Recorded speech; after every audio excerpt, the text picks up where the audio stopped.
ان لوگوں کو ٹھیک اسی طرح حنفاء کہا گیا جس طرح قرآن مجید میں دین ابراہیمی کو حنیف کہا گیا ہے۔ مثلاً ترجمہ: بے شک میں نے اپنا چہرہ اس ذات کی طرف مرکوز کر لیا ہے جس نے آسمانوں اور زمین کو پیدا کیا، میں اسی اللہ کا پرستار ہوں اور میں مشرکوں میں سے نہیں ہوں۔ سورۃ الانعام آیت نمبر 79۔ اور فرمایا، ابراہیم نہ تو یہودی تھے اور نہ نصرانی، بلکہ وہ صرف حق پرست فرما بردار تھے اور مشرکوں میں سے نہیں تھے۔ سورہ آل عمران آیت نمبر 67۔ ارشاد ربانی ہے، کہہ دیجئے اللہ نے سچ فرمایا، پس تم ملت ابراہیم کی پیروی کرو جو حق پرست تھا اور وہ مشرکین میں سے نہ تھا۔ سورہ آل عمران آیت نمبر 95۔ یا ہم تھوڑی دیر کے لیے رک کر اس دور کے مشہور حنفاء کے حالات اور اعتقادات کا جائزہ لیتے ہیں۔ حضرت محمد صلی اللہ علیہ وسلم یہ حقیقت روز روشن کی طرح عیاں ہے کہ رسول اللہ صلی اللہ علیہ وسلم ان حنفاء میں سرفہرست اور عظیم ترین شخصیت ہیں۔ زید بن عمر بن نفیل، ابن اسحاق نے اپنی سند سے روایت کی ہے کہ حضرت اسماء بنت ابی بکر رضی اللہ عنہما نے کہا، میں نے زید بن عمر بن نفیل کو دیکھا، انہوں نے اپنی کمر بیت اللہ کی دیوار کے ساتھ لگا رکھی تھی اور وہ کہہ رہے تھے، ارے قریشیو، قسم اس ذات کی جس کے ہاتھ میں میری جان ہے، میرے علاوہ تم میں سے کوئی بھی ابراہیمی دین پر نہیں ہے۔ پھر وہ کہتے، اے اللہ، اگر مجھے معلوم ہوتا کہ تجھے عبادت کا کون سا طریقہ زیادہ پسند ہے تو میں اسی طریقے سے تیری عبادت کرتا، لیکن مجھے معلوم نہیں۔ پھر اپنی سواری پر سجدہ کر دیتے، وہ کعبہ کی طرف رخ کر کے نماز پڑھتے اور کہتے، میرا معبود وہ ہے جو ابراہیم علیہ السلام کا معبود ہے اور میرا دین ابراہیمی دین ہے۔ وہ زندہ درگور کی جانے والی بچیوں کو بچانے کی بڑی کوشش کرتے تھے۔ جب کوئی شخص اپنی بیٹی کو قتل کرنے لگتا تو وہ اس سے کہتے، اسے قتل نہ کر، میرے سپرد کر دے، میں اس کی پرورش کروں گا۔ جب یہ بالغ ہو جائے گی تو پھر چاہے تو لے لینا یا چاہے مجھے دے دینا۔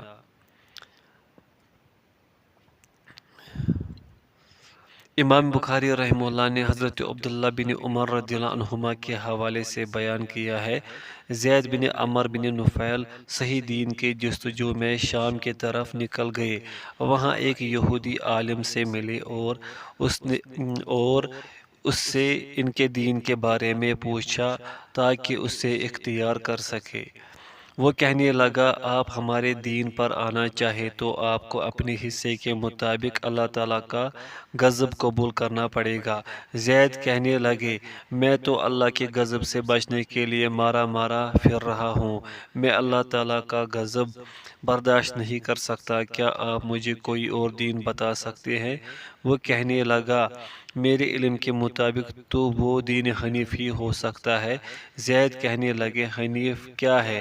وہ کہنے لگا، ابراہیم علیہ السلام کا دین۔ وہ یہودی تھے نہ عیسائی، وہ اللہ تعالیٰ کے سوا کسی کی عبادت نہیں کرتے تھے۔ زید وہاں سے نکلے تو ایک عیسائی عالم سے ملاقات ہو گئی، اس سے بھی وہی باتیں ہوئی جو یہودی عالم سے ہوئی تھی۔ جب زید نے دیکھا کہ یہ دونوں دین ابراہیم ہی کی بات کرتے ہیں تو وہ چل پڑے، باہر سر راہ آ گئے، دونوں ہاتھ اٹھائے اور کہنے لگے، اے اللہ، میں تجھے گواہ بنا کر کہتا ہوں کہ میں حضرت ابراہیم علیہ السلام کے دین پر ہوں۔ زید قریش کا ذبح کیا ہوا جانور کھانے سے انکار کر دیتے تھے، فرماتے تھے، میں اس جانور کا گوشت نہیں کھا سکتا جسے تم اپنے آستانوں پر ذبح کرتے ہو، میں تو صرف وہی جانور کھا سکتا ہوں جس پر اللہ کا نام لیا گیا ہو۔ وہ غیر اللہ کے نام پر جانور ذبح کرنے کی وجہ سے قریش کی شدید مذمت کرتے ہوئے فرماتے تھے، بکری کو اللہ نے پیدا فرمایا، اس کے لیے آسمان سے پانی اتارا اور زمین سے نباتات اگائے، پھر بھی تم اسے غیر اللہ کے نام پر ذبح کرتے ہو۔ وہ اسے بہت کبھی جرم خیال کرتے تھے اور اس کا سختی سے انکار کرتے تھے۔ صحیح البخاری۔ کچھ دوسری احادیث بھی ہیں، وہ اگرچہ ضعیف سندوں سے مروی ہے مگر ایک دوسرے کے موافق ہونے کی وجہ سے اور صحیح بخاری کی احادیث کے تائید کی باعث حسن لغیری کے درجے تک پہنچ جاتی ہے۔ ان احادیث سے ثابت ہوتا ہے کہ حضرت زید صحیح دین کی طلب اور تڑپ میں جگہ جگہ پھرتے تھے، بالآخر وہ دین ابراہیم ہی پر جم گئے تھے۔ اس لیے رسول اللہ صلی اللہ علیہ وسلم نے ان کے بارے میں فرمایا، وہ میرے اور حضرت عیسیٰ علیہ السلام کے درمیان اکیلی ایک امت کی حیثیت سے اٹھائے جائیں گے۔ آپ نے یہ بھی فرمایا، میں جنت میں داخل ہوا تو میں نے 2 بڑے درخت دیکھے جو زید بن عمر کی ملکیت تھے۔ البدایہ والنہایہ۔ اس روایت کی سند جید ہے۔ حضرت زید کو رسول اللہ صلی اللہ علیہ وسلم سے شرف ملاقات حاصل ہوا تھا، لیکن وہ آپ کی بعثت سے پہلے ہی اللہ تعالیٰ کو پیارے ہو گئے۔ ورقہ بن نوفل۔ روایت ہے کہ ورقہ بن نوفل بھی صحیح دین کے تلاش میں حضرت زید بن عمر بن نفیل کے ساتھ گئے تھے۔ تلاش و جستجو سے تھک کر وہ عیسائی ہو گئے، مگر حضرت زید نے سوائے دین ابراہیم کے کسی دین کو پسند نہیں کیا۔ حاشیہ: روایت ضعیف ہے، تاہم بعض دوسری روایت اس کی تائید کرتی اور اسے تقویت بخشتی ہے۔ نبی کریم صلی اللہ علیہ وسلم نے نبوت ملنے سے پہلے کے زمانے میں ایک دن حضرت خدیجہ سے کہا، مجھے کچھ روشنی سی نظر آتی ہے، مجھے خطرہ ہے کہیں یہ جنوں کی کارستانی نہ ہو۔ انہوں نے آپ کو اطمینان دلایا، پھر آپ کو ورقہ بن نوفل کے پاس لے گئے اور ساری بات بیان کی۔ ورقہ کہنے لگے، اگر یہ بات سچی ہے تو یہ وہی فرشتہ ہے جو حضرت موسیٰ علیہ السلام پر اترا کرتا تھا۔ اگر یہ میری زندگی میں نبی بن گئے تو میں ان کی حمایت کروں گا، مدد کروں گا اور ان پر ایمان بھی لاؤں گا۔ ورقہ بن نوفل کا مفصل تذکرہ اور ان کے اسلام قبول کرنے کے سلسلے میں وارد شدہ احادیث کے حوالے انشاءاللہ آئندہ ابواب میں آئیں گے، جہاں نزول وحی اور اولین مسلمان کا تذکرہ ہوگا۔ توحید اور بعث بعد الموت، موت کے بعد جی اٹھنے کے موضوع پر ان کی نہایت عمدہ اشعار جہاں تہاں منقول ہے۔ یہ ابن اسحاق کی بلا سند روایت ہے جو ضعیف ہے۔ قص بن ساعدہ الایادی۔ حضرت عبادہ بن صامت رضی اللہ عنہ اور دیگر صحابہ کرام سے روایت ہے کہ جب بنو ایاد کا وفد رسول اللہ صلی اللہ علیہ وسلم کی خدمت میں حاضر ہوا تو آپ نے ان سے قص بن ساعدہ کے بارے میں پوچھا۔ انہوں نے بتایا کہ وہ فوت ہو چکے ہیں۔ نبی اکرم صلی اللہ علیہ وسلم نے فرمایا، میں نے ایک دن عکاظ کے میدان میں انہیں سرخ اونٹ پر سوار بڑی عمدہ اور سحر انگیز گفتگو کرتے سنا تھا، مگر وہ الفاظ میرے ذہن میں نہیں۔ وفد میں سے ایک آدمی نے بتایا کہ اسے وہ الفاظ یاد ہیں اور وہ الفاظ یہ تھے، اے لوگو اکٹھے ہو جاؤ، میری بات سنو، جو شخص مر گیا گزر گیا اور جو چیز آنے والی ہے آ کر رہے گی۔ اندھیری رات، برجوں والا آسمان، ٹھاٹھے مارتا سمندر، جھلملاتے ستارے، جمے ہوئے پہاڑ اور بہتے دریا دلالت کرتے ہیں کہ آسمانوں میں ان سے بھی بڑے بڑے نشانات ہیں۔ آخر کیا بات ہے کہ لوگ جاتے نظر آتے ہیں مگر واپس کوئی نہیں آتا؟ کیا وہ وہاں مستقبل رہنے کی خواہش مند ہے کہ وہی ٹک گئے یا انہیں وہاں رکھ لیا گیا اور وہ وہیں سو گئے؟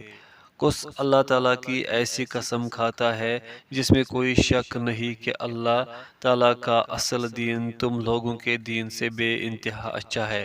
پھر اس کے بارے میں انہوں نے چند اشعار بھی پڑھے۔ حضرت ابن عباس رضی اللہ عنہما نے یہی واقعہ وفد عبد القیس کی آمد کے حوالے سے بیان کیا۔ اس روایت کی سند خاصی ضعیف ہے۔ حافظ ابن کثیر اور امام بیہقی نے اس قسم کی دیگر روایت بھی بیان کی ہے۔ ان سے معلوم ہوتا ہے کہ حضرت قس دین حنیف کے پیروکار تھے۔ انہوں نے اس امر کے متعلق ان کے اقوال و اشعار بھی نقل کیے ہیں۔ ان سب روایت سے اس خیال کی تائید ہوتی ہے کہ اس واقعے کی کوئی نہ کوئی تاریخی اصل ضرور ہے۔ حافظ ابن کثیر اور امام بیہقی نے بھی یہی نتیجہ اخذ کیا ہے۔ البدایہ والنہایہ۔ حافظ ابن کثیر کا کہنا ہے کہ روایت کے اسانید ہر چند ضعیف ہیں مگر ایک دوسرے کی تائید کرتی ہیں، جس سے یہ ثابت ہوتا ہے کہ اس واقعے کی کوئی نہ کوئی اصل ہے۔ واللہ اعلم۔ حاشیہ مکمل ہوا۔ امیہ بن ابی سلط یہ وہی شخص ہے جس کے بارے میں رسول اللہ صلی اللہ علیہ وسلم نے فرمایا تھا، قریب تھا کہ امیہ بن ابی سلط مسلمان ہو جاتا۔ صحیح البخاری۔ ایک روایت کے الفاظ یوں ہے، شعروں سے تو یوں معلوم ہوتا ہے کہ وہ مسلمان ہونے والا تھا۔ کہا جاتا ہے کہ یہ شخص عیسائی ہو گیا تھا۔ اس نے اپنے اشعار میں توحید اور بعث بعد الموت کا خوب تذکرہ کیا ہے۔ واقعہ یہ ہے کہ وہ عظیم الشان شاعر تھا۔ رسول اللہ صلی اللہ علیہ وسلم کے دور نبوت تک زندہ رہا۔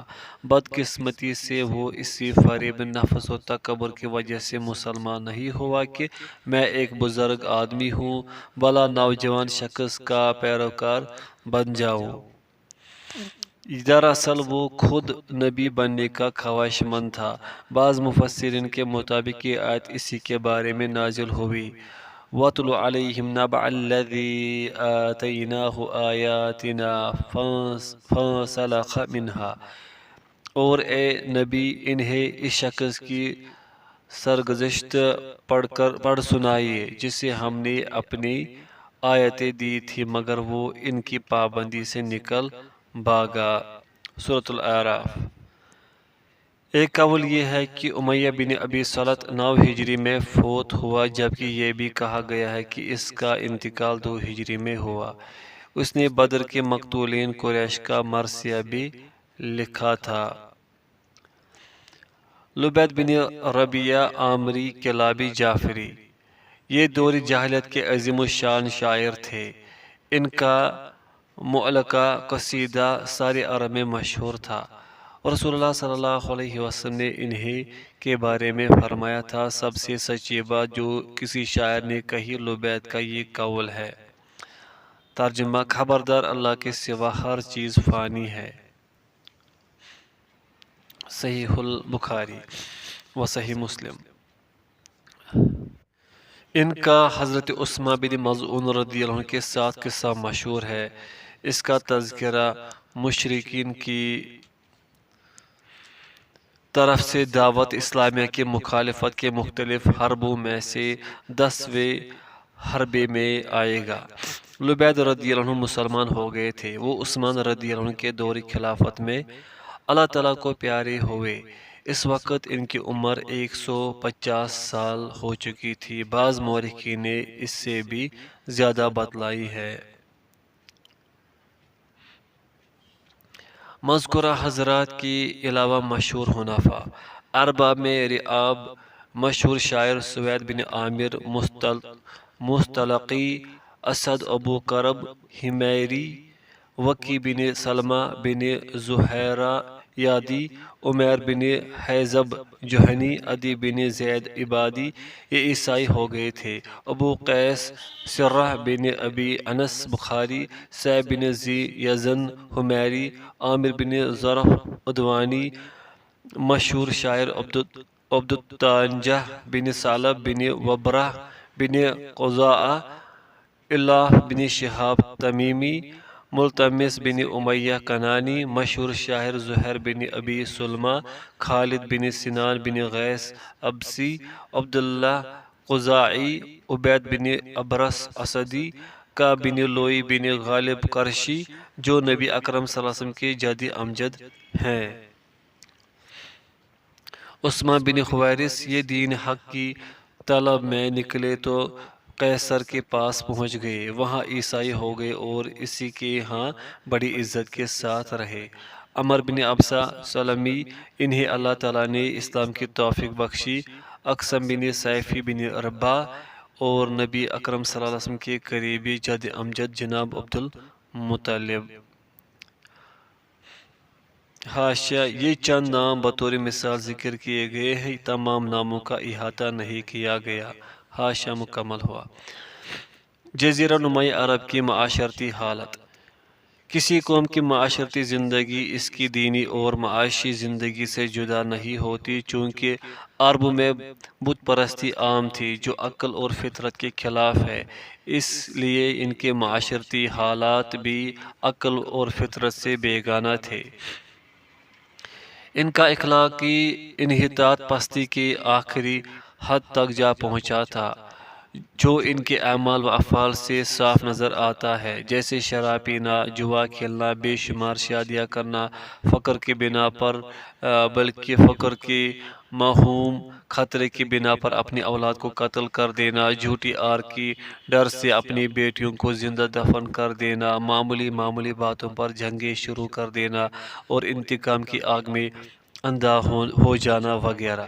اللہ تعالیٰ نے قرآن کریم میں اور اپنے رسول کی زبانی ان تمام عادات بدکانہ صرف تذکرہ کیا ہے بلکہ بھرپور مذمت بھی کی ہے۔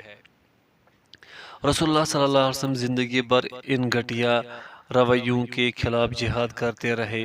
حضرت ابن عباس رضی اللہ عنہما فرماتے ہیں، اگر تم عربوں کی جہالت سے مطلع ہونا چاہتے ہو تو قرآن مجید کی سورہ انعام کی آیت 130 سے بعد والی آیت پڑھو۔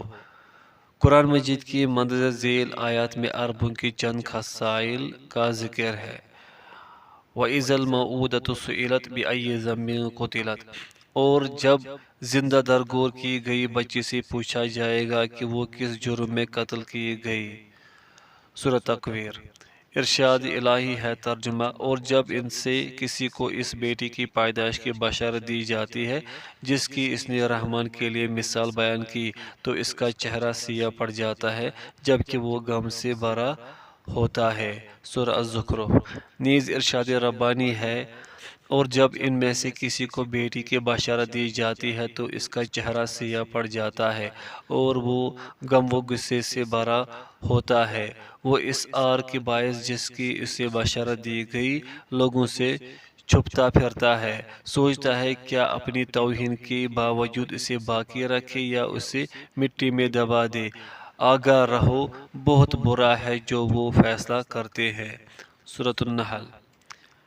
ایک اور جگہ فرمایا، بلا شبہ شراب اور جوا آستانے اور فال کے تیر شیطانی عمل کی گندگی ہے، پس اس سے اجتناب کرو تاکہ تم فلاح پاؤ۔ سورۃ المائدہ۔ ارشاد باری تعالیٰ ہے، اور تم اپنی اولاد کو تنگ دستی کے ڈر سے قتل نہ کرو۔ سورۃ الانعام۔ ارشاد باری تعالیٰ ہے، اور تم اپنی اولاد کو غریبی کے ڈر سے قتل نہ کرو۔ سورہ بنی اسرائیل۔ بعض کم مرتبہ خاندانوں میں ایسے نکاح بھی رائج تھے جو زنا سے مختلف نہیں تھے۔ صحیح بخاری میں حضرت عائشہ رضی اللہ عنہا سے روایت ہے، انہوں نے کہا، دور جہالت میں نکاح 4 قسم کے تھے۔ ایک تو وہ نکاح جو آج اہل اسلام میں رائج ہے، دوسرا نکاح استبضاء کہلاتا ہے۔ اس کی تفصیل یہ ہے کہ کوئی اجنبی شخص کسی دوسرے شخص کی بیوی سے ایسے طہر میں جمع کرتا تھا جس میں اس کے خاوند نے اس کے ساتھ جمع نہ کیا ہو۔ اجنبی کے جمع کے بعد خاوند بھی اپنی بیوی سے جمع نہ کرتا حتیٰ کہ اس اجنبی کا حمل ٹھہر جاتا، پھر حمل واضح ہونے کے بعد خاوند جمع کرتا اور یہ سب کچھ خاوند کی رضامندی سے ہوتا تھا۔ تیسرا نکاح کئی آدمیوں سے ہوتا تھا، یعنی 10 سے کم آدمی اکٹھے ہو جاتے اور ایک ہی عورت سے جمع کرتے رہتے۔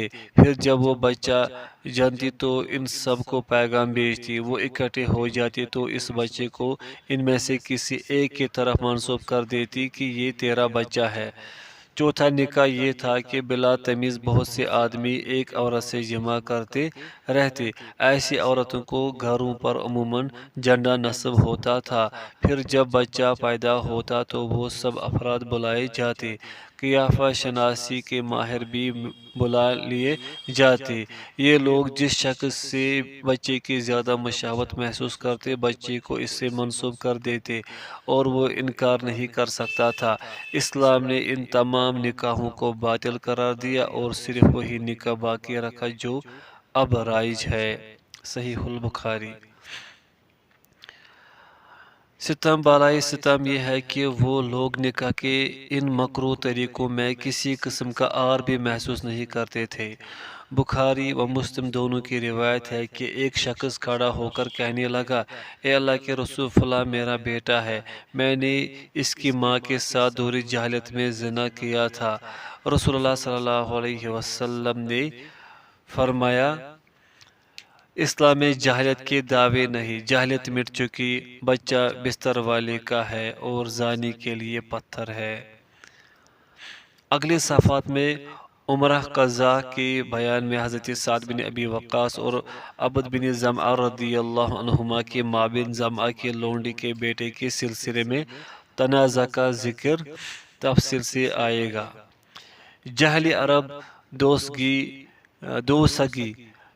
عرب دو سگی بہنوں سے بھی بیک وقت نکاح کر لیتے تھے۔ بے حیائی اور بے غیرتی کی انتہا یہ تھی کہ اپنے باپ کے مرنے یا طلاق دینے کے بعد اس کی بیویوں سے بھی نکاح کر لیتے تھے۔ اس کے بارے میں اللہ تعالیٰ نے ارشاد فرمایا، اور تمہارا دو بہنوں کو جمع کرنا بھی حرام ہے سوائے اس کے جو پہلے گزر چکا۔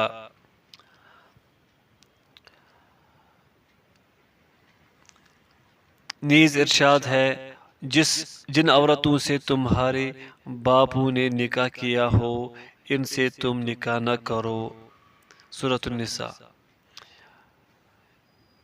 ایام جاہلیت میں ایک کبھی روایت یہ بھی تھی کہ طلاق کی کوئی حد مقرر نہیں تھی۔ اسلام نے 3 کی تعداد ٹھہرا دی، جیسے کہ اللہ تعالیٰ کا فرمان ہے، طلاق رجعی 2 مرتبہ ہے، پھر یا تو عورت کو معروف طریقے سے رکھ لینا ہے یا بالائی کے ساتھ چھوڑ دینا ہے۔ سورۃ البقرہ۔ زمانے جاہلیت کے عربوں میں ان اخلاقی خرابیوں کے باوجود ان کی سیاسی اور معاشرتی زندگی میں کچھ اچھے اور روشن پہلو بھی تھے جن کا انکار ممکن نہیں۔ شاید انہی خوبیوں کی وجہ سے اللہ تعالیٰ نے انہیں اپنی رسالت اور پیغام رسانی کے لیے منتخب فرمایا۔ ان کی جہالت کی بنیاد کسی پیچیدہ فلسفے پر نہیں تھی جسے ختم کرنا محال ہو۔ اس کے برعکس ان کے ارد گرد دوسرے معاشرے سخت پیچیدگیوں کا شکار تھے۔ عرب لوگ پختہ عزم کے مالک تھے، ایک مرتبہ کوئی بات مان لیتے تو اس پر ڈٹ جاتے تھے۔ اللہ تعالیٰ نے ان کی اس خوبی کا تذکرہ کرتے ہوئے فرمایا، ترجمہ، ایمان والوں میں سے کچھ لوگ ایسے ہیں جنہوں نے اللہ سے جو عہد کیا تھا وہ سچ کر دکھایا، چنانچہ ان میں سے بعض نے اپنا عہد پورا کیا، شہادت پا گئے، اور ان میں سے بعض منتظر ہیں اور انہوں نے عہد میں کوئی تبدیلی نہیں کی۔ سورۃ الاحزاب۔ بہت سے عرب اعلیٰ فضائل و مکارم پر بڑی مضبوطی سے کاربند تھے اور وہ عمدہ و اعلیٰ اخلاق کے حامل شخص کی تعظیم و توصیف کرتے تھے۔ اس باب میں رسول اللہ صلی اللہ علیہ وسلم کی شخصیت کے بارے میں ان کا موقف بڑا تابناک تھا۔